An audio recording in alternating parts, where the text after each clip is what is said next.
was playing a chess tournament in Stockholm, and I played against a guy called Leo. Now, Leo was one of the most excited people that I've ever met, and he was telling me about this amazing chess game he'd played against the Grandmaster a few minutes prior to this. So he was very excited and very happy, and I knew that he was extremely good at fast chess, which is what this tournament was. It was a blitz tournament. After we talked for a little while, we shook hands, and he started the clock. I started with the move d4, which is no surprise as I always play it. He went out with his knight, and I played c4. He played e6, and I played knight f3, and now he went c5. This meant this was probably going to be a Benoni, which typically I don't play with my knight on f3, but luckily for me, I had actually studied this before this tournament, and I was really excited to be able to use my prep. He played the move g6, and I spent a little bit of time thinking, okay, how should I do this? But I was pretty sure that I'm just supposed to go e4 and take control of the center, and I was actually really happy. Now here I played h3, which was the move that I had prepared before to prevent the bishop to go to g4 and pin the knight. He castled, I brought out my bishop, and I just thought, is this not like the comfiest chess position ever? Like, I have the center, my pieces are out. Everything that black can really do is to gain an advantage on the queen side. But of course he played the most difficult move to face, which is b5. This may look like it's a free pawn, but things don't are the way they look a lot of times. And the problem here is that after I capture the pawn, he actually has a little bit of a trick. He's gonna get back his pawn. He spent a little bit of time calculating this because before you sacrifice a piece, you of course want to calculate it. But then he went for it, the best move in the position. Knight takes e4, he captured the pawn, and now the idea is that after I take back, my king is in the center, and he also has the move queen a5 check. So now I retreated with my knight, and after we traded, he can now just simply take my bishop, and it's now equal material, but my king is still in the center, and I have some problems, because how do I castle right now? If I go queen e2 in this moment, well, I can, but I always have to be a bit careful about rook e8. But if I don't go queen e2, then how do I castle? And am I going to stay with the king in the center for the rest of the game? That I can't do. I'm going to get checkmated then. So I started really thinking here, how do I continue this? What do I do?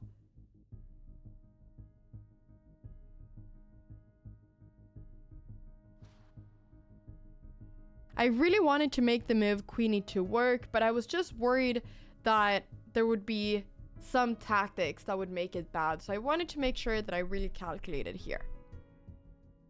Now I'm hearing a lot of you say, Anna, you think so much in chess. And that is pretty true. But here I ended up playing queen e2. And this is actually not such a fantastic move.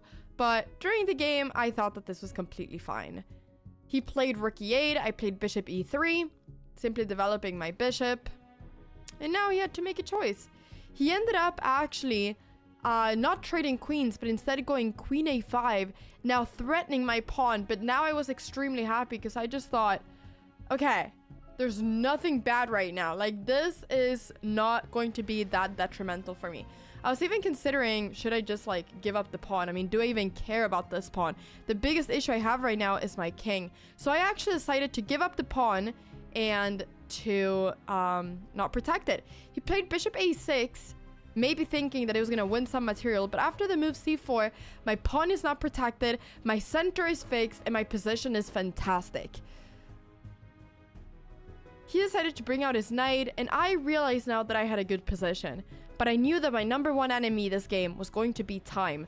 Would I be able to fix this and win this position with only a minute on the clock? I played knight d2. I was trying to remaneuver where my knight was going, and I really wanted to place it on b3. I even had ideas of maybe playing queen f3 and then placing the knight on e4, trying to attack the king as the king was very vulnerable, his king. He played knight b6, and I had a lot of different ideas, but I had to calm myself and really think about, okay, what exactly should I do here? I ended up playing rook d1, which looking back at it now is a move that does absolutely nothing because I actually just simply blundered the pawn on d5. Now my opponent can go knight takes d5, and I think I realized it pretty quickly after I played that move, and I was not happy about the fact that the knight could take that pawn. He actually ended up doing it, and I think with my face you can see that, oh man, I blundered. So now my advantage wasn't there anymore, and I simply had to play as good as I could. So I played knight b3, threatening the queen. I was trying to do some tricks of threatening the knight at the same time, but the problem now is that he has to move knight c3, threatening my queen and my rook. But I just thought, is there really nothing here? Are there no tactics? I realized that there weren't. So we traded queens. I played king f1, threatening the knight. And now my pawn is protected, and somehow we've entered this kind of weird endgame, and the pawn on d6 is hanging, and the game has just completely changed. He played knight d4 to block my rook from coming into d6, and I captured this pawn because I thought, you know what, I gotta capture the pawns that I can capture. And now finally again, it was equal material. But my knight was just not so good at all. And after he threatened it, I moved it up to c6. I was trying to remaneuver it somewhere. He threatened my pawn, he was threatening my knight, and I could feel the pressure now. How was I supposed to defend both at the same time? My time was ticking. I only had 25 seconds. He was playing so fast. I decided that I couldn't protect my pawn, and therefore I took his pawn instead, so that at least it would be a trade.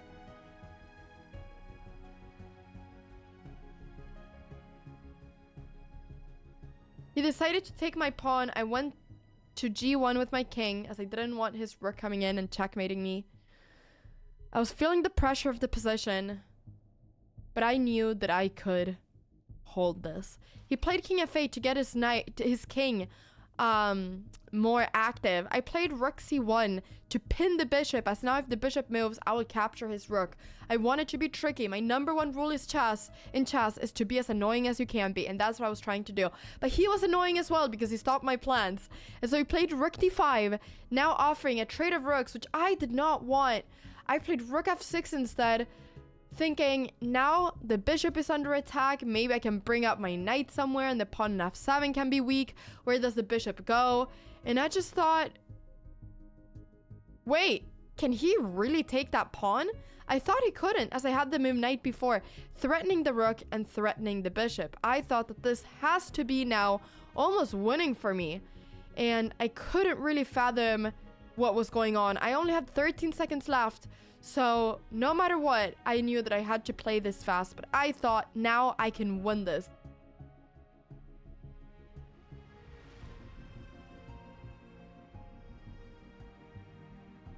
His time was ticking as well. With 20 seconds on the clock, he played a move. I captured his bishop. We took again. I placed my rook on c7. I thought now nothing can stop me from winning this game. I was feeling it in my body. I was feeling the win. He moved up his king, and I captured the pawn. He moved up his king even more, and I played the move f4, threatening right now checkmate. He played rook h8, and now I had an option. Do I stay or do I go? And I went, and going was the wrong choice because after I trade a pair of rooks, my rooks are now not as strong as they were before, and I only wanted to be a pawn up, but material is not always everything. I realize now that this wasn't going to be as easy to win as I thought it was going to be. My time was going down. I only had one extra pawn. How was I supposed to win this? He was defending everything very well. I decided to take, and then here I decided to play g4 check, kind of confusing him, but he wasn't really confused. He played king h3.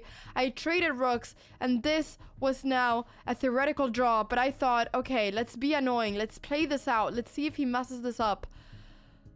But I didn't know how he was going to do that. I went back and forth, and I know for myself that this is something you can mess up very easily. I was bringing up my king, and now I had a moment of being able to win, but I missed it. And now I was winning again. King f4, I was winning here. And now in this position, I blundered. I took the pawn, and this was now a draw. I couldn't do that. I had to, I think, keep going with the king.